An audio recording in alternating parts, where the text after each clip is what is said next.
श्री कृष्ण गोविंद हरे मुरारी, हे नाथ नारायण वासुदेवा। श्री कृष्ण गोविंद हरे मुरारी, हे नाथ नारायण वासुदेवा। हे नाथ नारायण वासुदेवा, हे नाथ नारायण वासुदेवा। श्रीमद्भागवत दशम स्कंद उत्तरार्ध अथ त्रिपंचाशत्तमोऽध्याय रुक्मणी हरण।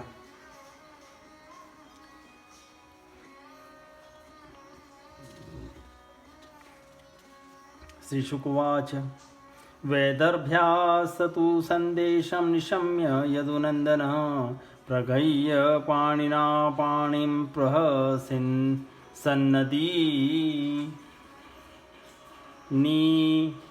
प्रहसन्नीदमब्रवीत। श्री सुखदेव जी कहते हैं, परीक्षित, भगवान श्री कृष्ण ने विदर्भ राजकुमारी रुक्मणी जी का यह संदेश सुनकर अपने हाथ से ब्राह्मण देवता का हाथ पकड़ लिया और हंसते हुए यूँ बोले। श्री भगवान उवाच तथा हमपि तच्चित्तो निन्द्रां च न लभे निशि वेदाहं रुक्मिणा द्वेषान्मोद्वाहो निवारितः तामानयिष्य उन्मथ्य राजन्यापसदानमृधे मन्मत्परामन् वन्धांगी मेधसोऽग्निशिखामिव। भगवान श्री कृष्ण ने कहा, ब्राह्मण देवता, जैसे विदर्भ राजकुमारी मुझे चाहती है, वैसे ही मैं भी उन्हें चाहता हूँ। मेरा चित्त उन्हीं में लगा रहता है। कहाँ तक कहूँ, मुझे रात के समय नींद तक नहीं आती। मैं जानता हूँ कि रुक्मी ने द्वेषवश मेरा विवाह रोक दिया है, परंतु ब्राह्मण देवता, आप देखिएगा, जैसे लकड़ियों को मथक कर एक दूसरे से रगड़कर मनुष्य उसमें से आग निकाल लेता है, वैसे युद्ध में उन नामधारी क्षत्रिय कुल कलंकों को तहस नहस करके अपने से प्रेम करने वाली परम सुंदरी राजकुमारी को मैं निकाल लाऊंगा। श्री शुकवाच उद्वा हर्षं च विज्ञाय रुक्मिणा मधुसूदन रथसंयुजतामाशु दारुकेत्याह सारथिं स चाश्वेशैव्य सुग्रीवमेघपुष्पबलाहके युक्तं रथमुपानीय तस्थो प्राञ्जलिरग्रतः आरुह्यस्य नन्दनं शौरिर्द्विजमाप्रोप्य तूर्णगे आनर्तादेकरात्रेण विदर्भानगमध्यये राजा स कुण्डिनपति पुत्र स्नेहवशं गतः शिशुपालाय स्वां कन्यां दास्यन् कर्माण्यकार्यत पुरं सम्भ्रष्टसंसिक्त मार्गरथ्या चतुष्पथं चित्रध्वज पताकाभिस्तोरणे समलंकृतम्। श्री सुखदेव जी कहते हैं, परीक्षित, मधुसूदन श्री कृष्ण ने यह जानकर कि रुक्मणी के विवाह के लग्न परसों रात्रि में ही है, सारथी को आज्ञा दी कि दारुक, तनिक भी विलंब न करके रथ जोत लाओ। दारुक भगवान के रथ में शैव्य, सुग्रीव, मेघपुष्प और बलाहक नाम के 4 घोड़े जोतकर उसे ले आया और हाथ जोड़कर भगवान के सामने खड़ा हो गया। शूरनंदन श्री कृष्ण ब्राह्मण देवता को पहले रथ पर चढ़ाकर और फिर आप भी सवार हुए और उन शीघ्रगामी घोड़ों के द्वारा एक ही रात में आनर्त देश से विदर्भ देश में जा पहुंचे। कुंडी नरेश महाराज भीष्मक अपने बड़े लड़के रुक्मी के स्नेहवश अपनी कन्या शिशुपाल को देने के लिए विवाह उत्सव की तैयारी करा रहे थे। नगर के राजपथ, चौराहे तथा गली कूचे झाड़ बुहार दिए गए थे, उन पर छिड़काव किया जा चुका था। चित्र विचित्र रंग बिरंगी छोटी बड़ी झंडियां और पताकाएं लगा दी गई थी, तोरण बांध दिए गए थे। स्त्रगन्धमाल्याभरणैर्विरजोऽम्बरभूषिते जुष्टं स्त्री पुरुषे श्रीमद्ग्रहे रघुरूपिते पितॄन् देवान् समभ्यर्च्य विप्रांश विधिवन्नप भोजयित्वा यथा न्यायं वाचयामास मङ्गलं सुस्नातां सुदती कन्यां कृतकौतुकमङ्गलाम् अहतां शुकयुग्मेन भूषितां भूषणोत्तमे चक्रु सामर्ग्यजुर्मन्त्रैर्वध्वा रक्षां द्विजोत्तमा पुरोहितोऽथर्वविदवै जुहाव गृहशान्तये हिरण्यरूप्यवासांसि तिलाश्च गुणमिश्रितान् प्रादादधेनुश्च विप्रेभ्यो राजा विधिविदां वरः एवं चेदिपति राजा दमघोषः सुताय वै कारयामास मन्त्रज्ञै सर्वमभ्युदयोचितं मदच्युतभिर्गर्जानिकैः स्यनन्दनैर्हेममालिभिः पत्यश्वसङ्कुले सैन्ये परितः कुण्डिनं ययौ तवै विदर्भाधिपतिः समभेत्याभिपूज्य च निवेशयामास मुदा कल्पितान्यन्निवेशने तत्र शाल्वो जरासन्धो दन्तवक्त्रो विदुरथः आजग्मुश्चैद्यपक्षिया पौण्ड्रकाद्या सहस्रशः कृष्णरामदिशो यत्या कन्यां चेधाय साधितुं यद्यागत्य हरेत कृष्णो रामर्धैर्युदुभिर्व्रतः योत्स्यामः संहतास्तेन इति निश्चितमानसा आजन्मुर्भुर्भुजः सर्वे समग्र बलवाहनः। वहाँ के स्त्री पुरुष पुष्पमाला, हार, इत्र, फुलेल, चंदन, गहने और निर्मल वस्त्रों से सजे हुए थे। वहाँ के सुंदर सुंदर घरों में से अगर के धूप की सुगंध फैल रही थी। परीक्षित, राजा भीष्मक ने पितर और देवताओं का विधि पूर्वक पूजन करके ब्राह्मणों को भोजन कराया और नियमानुसार स्वस्ति वाचन भी।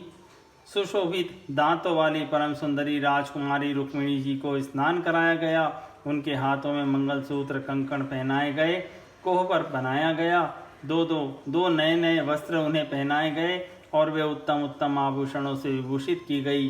श्रेष्ठ ब्राह्मणों ने साम, ऋक और यजुर्वेद के मंत्रों से उनकी रक्षा की और अथर्ववेद के विद्वान पुरोहित ने गृह शांति के लिए हवन किया। राजा भीष्मक कुल परंपरा और शास्त्रीय विधियों के बड़े जानकार थे। उन्होंने सोना, चांदी, वस्त्र, गुड़, मिले हुए तिल और गौएं ब्राह्मणों को दी। इस प्रकार चेदी नरेश राजा दमघोष ने भी अपने पुत्र शिशुपाल के लिए मंत्रज्ञ ब्राह्मणों से अपने पुत्र के विवाह संबंधी मंगल कृत्य कराए। इसके बाद वे मद चुआते हुए हाथियों, सोने की मालाओं से सजाए हुए रथों, पैदलों तथा घुड़सवारों की चतुरंगिनी सेवा साथ लेकर कुंडिनपुर जा पहुँचे। विदर्भराज भीष्मक ने आगे आकर उनका स्वागत सत्कार और प्रथा के अनुसार अर्चन पूजन किया। इसके बाद उन लोगों ने पहले से ही निश्चित किए हुए जनवासों में आनंद से ठहरा दिया। उस बारात में शाल्व, जरासंध, दंतवक्त्र, विदुरथ और पौंड्रक आदि शिशुपाल के सहस्त्रों मित्र नरपति आए थे। वे सब राजा श्री कृष्ण और बलराम जी के विरोधी थे और राजकुमारी रुक्मिणी शिशुपाल को ही मिले इस विचार से आए थे। उन्होंने अपने अपने मन में यह पहले से ही निश्चय कर रखा था कि यदि श्री कृष्ण, बलराम आदि यदुवंशियों के साथ आकर कन्या को हरने की चेष्टा करेगा तो हम सब मिलकर उससे लड़ेंगे। यही कारण था कि उन राजाओं ने अपनी अपनी पूरी सेना और रथ, घोड़े, हाथी आदि भी अपने साथ ले लिए थे।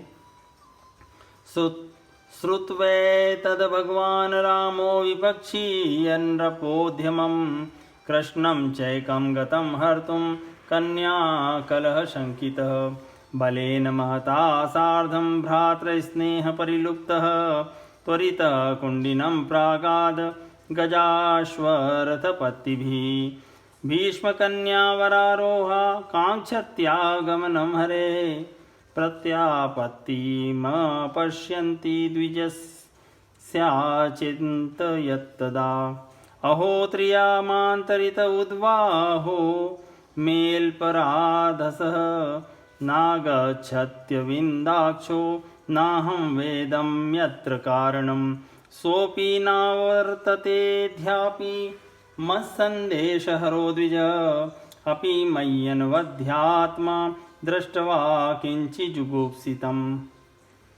मत्पाणिग्रहणे नूनं नायाति हि कृतोद्यमः दुर्भगाया न मे धाता नानुकूलो महेश्वरः देवी वा विमुखा गौरी रुद्राणी गिरिजा सती एवं चिन्तयति बाला गोविन्द रतमानसा न मीलयत कालज्ञा नेत्रे चाक्षु कलाकुले एवं वध्वः प्रतीक्षन्त्या गोविन्दागमनं नृप वामौरुर्भुजो नेत्रमस्फुरन् प्रियभाषिणः। विपक्षी राजाओं की इस तैयारी का पता भगवान बलराम जी को लग गया था और जब उन्होंने यह सुना कि भैया श्री कृष्ण अकेले ही राजकुमारी का हरण करने के लिए चले गए हैं, तब उन्हें वहाँ लड़ाई झगड़े की बड़ी आशंका हुई। यद्यपि वे श्री कृष्ण का बल विक्रम जानते थे, फिर भी भ्रातृ स्नेह से उनका हृदय भर आया। वे तुरंत ही हाथी, घोड़े, रथ और पैदलों की बड़ी भारी चतुरंगिनी सेना साथ लेकर कुंडिनपुर के लिए चल पड़े। इधर परम सुंदरी रुक्मिणी जी भगवान श्री कृष्ण के शुभागमन की प्रतीक्षा कर रही थी। उन्होंने देखा श्री कृष्ण की तो कौन कहे, अभी ब्राह्मण देवता भी नहीं लौटे, तो वे बड़ी चिंता में पड़ गई। सोचने लगी, अहो, अब मुझे अभागिनी के विवाह में केवल एक रात की देरी है, परंतु मेरे जीवन सर्वस्व कमल नयन भगवान अब भी नहीं पधारे। इसका क्या कारण हो सकता है, कुछ निश्चय नहीं मालूम पड़ता। यही नहीं, मेरे संदेश ले जाने वाले ब्राह्मण देवता भी तो अभी तक नहीं लौटे। इसमें संदेह नहीं कि भगवान श्री कृष्ण का स्वरूप परम शुद्ध है और विशुद्ध पुरुष ही उनसे प्रेम कर सकते हैं। उन्होंने मुझ में कुछ ना कुछ बुराई देखी होगी, तभी तो मेरे हाथ पकड़ने के लिए, मुझे स्वीकार करने के लिए उद्यत होकर वे यहाँ नहीं पधार रहे हैं। ठीक है, मेरे भाग्य ही मंद है, विधाता और भगवान शंकर भी मेरे अनुकूल नहीं जान पड़ते। यह भी संभव है कि रुद्र पत्नी गिरिराज कुमारी सती पार्वती जी मुझसे अप्रसन्न हो। परीक्षित, रुक्मिणी जी इसी उधेड़ बुन में पड़ी हुई थी। उनका संपूर्ण मन और उनके सारे मनोभाव भक्त मंचोर भगवान ने चुरा लिए थे।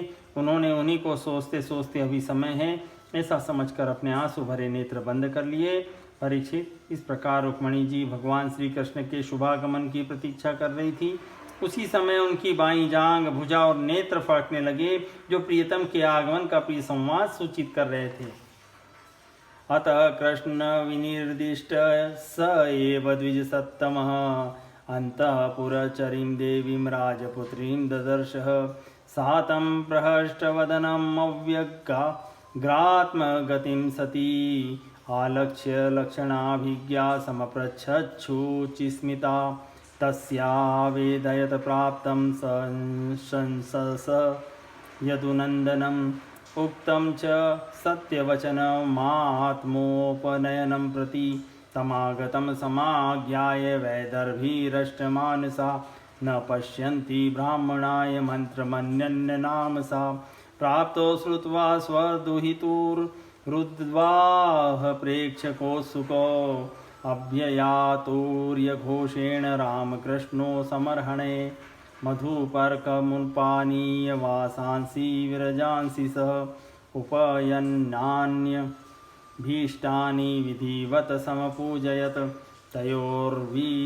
तयोर्निवेशनं श्रीमदुपकल्प्य महामतिः ससैन्ययोः सानुगयोरातिथ्यं विदधे यथा एवं राज्ञा समेतानां यथा वीर्यं यथावलं यथावित्तं सर्वे कामे समर्हयत। कृष्णमागतमाकर्ण्य विदर्भपुरवासिन आगत्य नेत्राजलिभिः पपुस्तन्मुखपङ्कजम्। इतने में ही भगवान श्री कृष्ण के भेजे हुए वे ब्राह्मण देवता आ गए और उन्होंने अंतःपुर में राजकुमारी रुक्मिणी को इस प्रकार देखा मानो कोई ध्यानमग्न देवी हो। सती रुक्मिणी जी ने देखा कि ब्राह्मण देवता का मुख प्रफुल्लित है, उनके मन और चेहरे पर किसी प्रकार की घबराहट नहीं है। वे उन्हें देखकर लक्षणों से ही समझ गई कि भगवान श्री कृष्ण आ गए। फिर प्रसन्नता से खिलकर उन्होंने ब्राह्मण देवता से पूछा। तब ब्राह्मण देवता ने निवेदन किया कि भगवान श्री कृष्ण यहाँ पधार गए हैं और उनकी भूरी भूरी प्रशंसा की। यह भी बतलाया कि राजकुमारी जी आपको ले जाने की उन्होंने सत्य प्रतिज्ञा की है। भगवान के शुभागमन का समाचार सुनकर रुक्मिणी जी का हृदय आनंदातिरेक से भर गया। उन्होंने इसके बदले में ब्राह्मण के लिए भगवान के अतिरिक्त और कुछ प्रिय न देखकर उन्होंने केवल नमस्कार कर लिया, अर्थात जगत की समग्र लक्ष्मी ब्राह्मण देवता को सौंप दी। राजा भीष्मक ने सुना कि भगवान श्री कृष्ण और बलराम जी मेरी कन्या का विवाह देखने के लिए उत्सुकतावश यहाँ पधारे हैं। तब तुरही भेरी आदि बाजे बजवाते हुए पूजा की सामग्री लेकर उन्होंने उनकी अगवानी की और मधुपर्क, निर्मल वस्त्र, उत्तम उत्तम भेंट देकर विधि पूर्वक उनकी पूजा की। भीष्मक जी बड़े बुद्धिमान थे, भगवान के प्रति उनकी बड़ी भक्ति थी। उन्होंने भगवान को सेना और साथियों के सही समस्त सामग्रियों से युक्त निवास स्थान में ठहराया और उनका यथावत आतिथ्य सत्कार किया। विदर्भराज भीष्मक जी के यहाँ निमंत्रण में जितने राजा आए थे उन्होंने उनके पराक्रम, अवस्था, बल और धन के अनुसार सारी इच्छित वस्तुएं देकर सबका खूब सत्कार किया। विदर्भ देश के नागरिकों ने जब सुना कि भगवान श्री कृष्ण यहाँ पधारे हैं, तब वे लोग भगवान के निवास स्थान पर आए और अपने नयनों की अंजलि में भर भर कर उनके वदनारविंद का मधुर रस मकरंद रस पान करने लगे। अस्यैव भार्या भवितुं रुक्मण्यर्हति नापरा असावप्यनवध्यात्मा भैष्म्या समुचित पतिः किंचित् सुचरितं यन्नस्तेन तुष्ट स्त्रीलोककृत गृह्णातु वैदर्भ्या पाणिमच्युत। एवं प्रेम कलाबद्धा वदन्ति स्म पुरोकस कन्या चान्तपुरात् प्रागाद् भटेर्गुप्ताम्बिकालयम्। पदभ्यां विनिर्ययो द्रष्टुं भवान्या पादपल्लवं सा चानुध्यायति सम्यं मुकुन्द चरणाम्बुजम्। यत्वाङ्मात्रभिः सार्धसखीभिः परिवारिता गुप्ता राजभटे शूरे सन्नद्धैरुद्धतायुधे मृदङ्गशङ्ख पणवास्तूर्यभैर्यश्च जग्निरे। नानोपारबलिर्भिर्वारत्मुख्या सहस्रशः स्त्रगन्धवस्त्राभरणैर्द्विजपत्न्या स्वलङ्कृता। गायन्तश्च स्तुवन्तश्च गायका वाद्यवादका परिवार्य वधूं जग्मु सूतमागधवन्दिनः। आसाद्य देवी सदनं धौतपादककराम्बुजा उपस्पृश्य शुचिः शान्ता प्रविवेशाम्बिकान्तिकं। तावे प्रवयसो बालां विधिज्ञा विप्रयोषितः भवानीं वन्दयां चक्रुर्भव पत्नीं भवान्विताम्। वे आपस में इस प्रकार बातचीत करते थे, रुक्मणी इन्हीं की अर्धांगिनी होने के योग हैं और ये परम पवित्र मूर्ति श्याम सुंदर रुक्मणी के ही योग्य पति हैं। इनकी कोई दूसरी इनकी पत्नी होने के योग्य नहीं है। यदि हमने अपने पूर्वजन्म या इस जन्म में कुछ भी सत्कर्म किया हो तो त्रिलोक विधाता भगवान हम पर प्रसन्न हो और ऐसी कृपा करें कि श्याम सुंदर श्री कृष्ण ही विदर्भ राजकुमारी रुक्मणी जी का पाणी ग्रहण करें।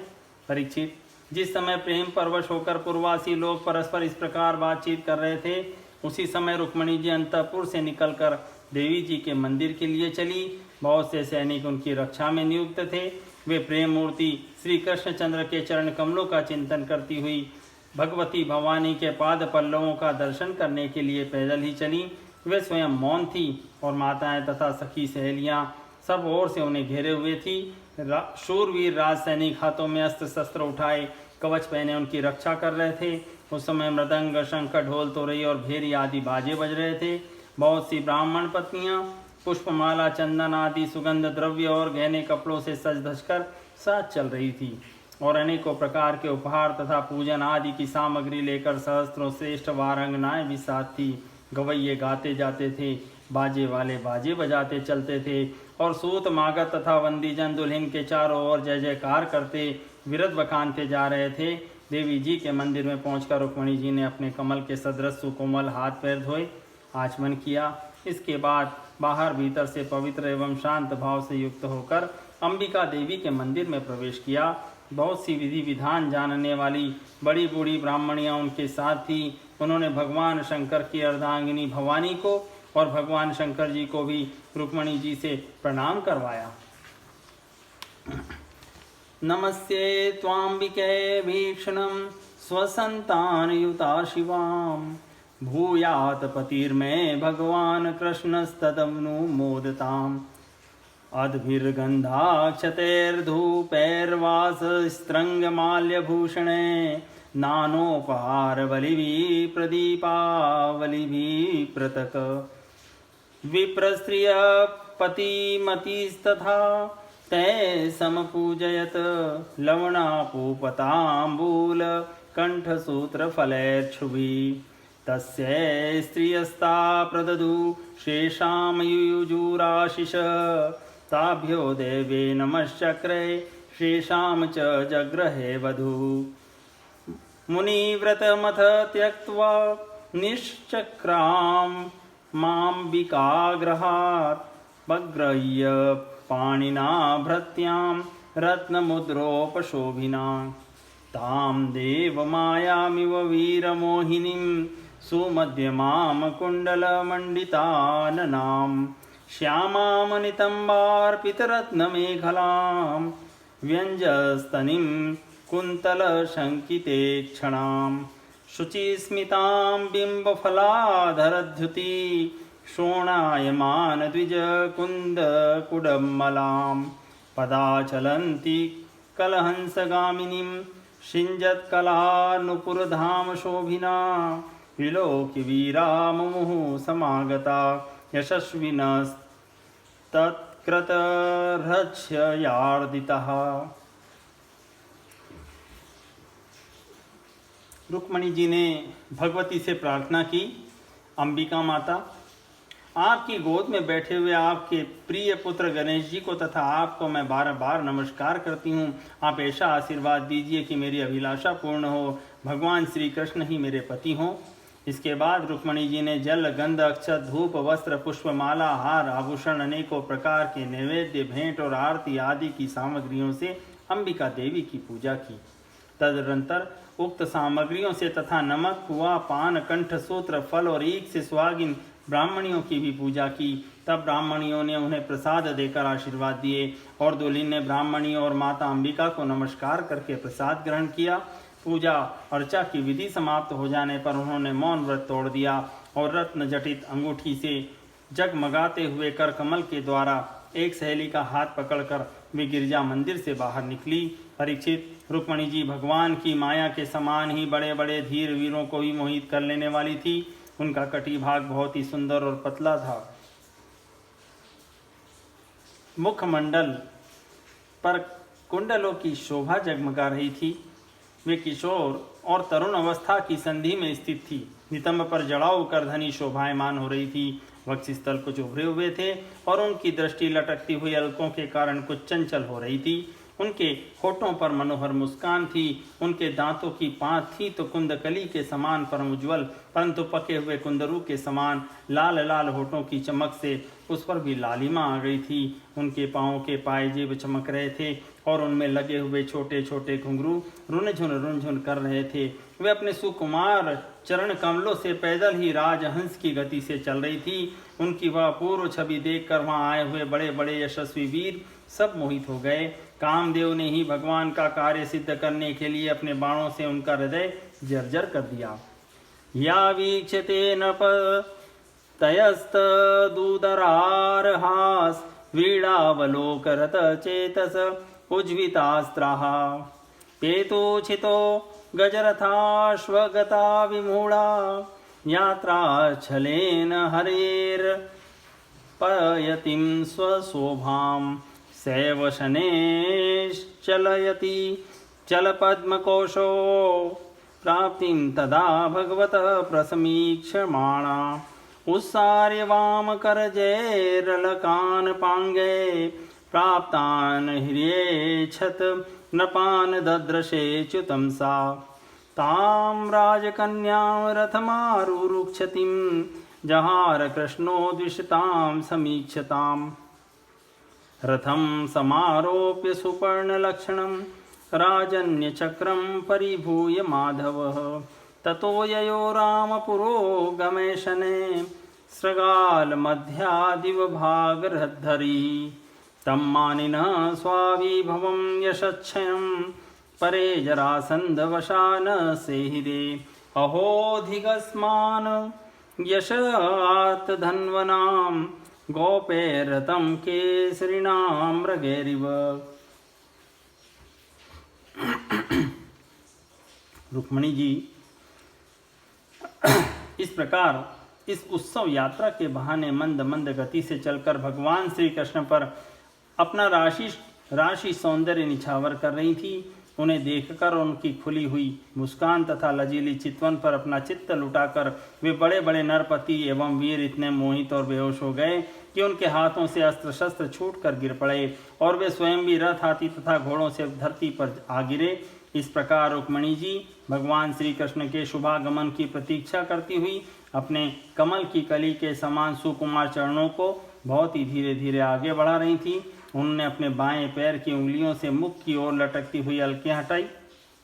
उन्होंने अपने बाएं हाथ की उंगलियों से मुख की ओर लटकती हुई अलकें हटाई और वहां आए हुए नरपतियों की ओर लजीली चितवन से देखा। उसी समय उन्हें श्याम सुंदर भगवान श्री कृष्ण के दर्शन हुए। राजकुमारी रुक्मिणी जी रथ पर चढ़ना ही चाहती थी कि भगवान श्री कृष्ण ने समस्त शत्रुओं के देखते देखते उनकी भीड़ में से रुक्मिणी जी को उठा लिया और उन सैकड़ों राजाओं के सिर पर पांव रखकर उन्हें अपने उस रथ पर बैठा लिया जिसकी ध्वजा पर गरुड़ का चिन्ह लगा हुआ था। इसके बाद जैसे सिंह सियारों के बीच में से अपना भाग ले जाए वैसे ही रुक्मिणी जी को लेकर भगवान श्री कृष्ण बलराम जी आदि यदुवंशियों के साथ वहां से चल पड़े। उस समय जरासंध के ये वशवर्ती अभिमानी राजाओं को अपना यह बड़ा भारी तिरस्कार और यश कीर्ति का नाश सहन न हुआ। वे सब के सब चिढ़कर कहने लगे, अहो हमें धिक्कार है, आज हम लोग धनुष धारण करके खड़े ही रहे और ये ग्वाले जैसे सिंह के भाग को हरिण ले जाए उसी प्रकार हमारा सारा यश छीन ले गए। इति श्रीमद्भागवते महापुराणे पारमहंस्यां संहितायां दशम स्कंदे उत्तरार्धे रुक्मिणी हरणं नाम 53तमोऽध्यायः सम्पूर्णम्।